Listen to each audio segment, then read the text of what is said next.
Welcome to Shopware tutorial. In this video, we learn how to change layout in listing from category.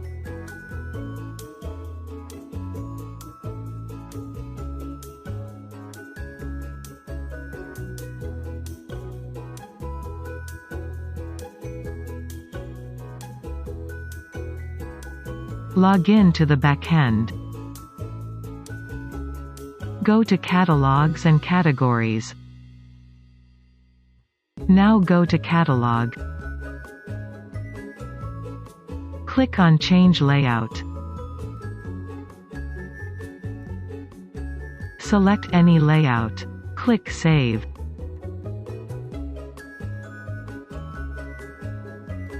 Now go to Site and refresh the page to see the changes.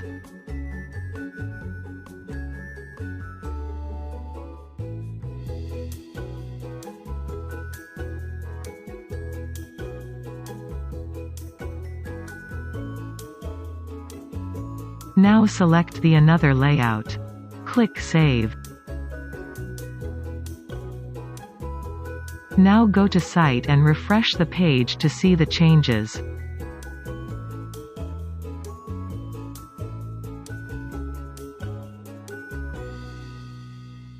Thanks for watching. For more updates and Shopware video tutorial, please subscribe to our channel, and also do not forget to press the bell icon, so that you never miss our upcoming videos.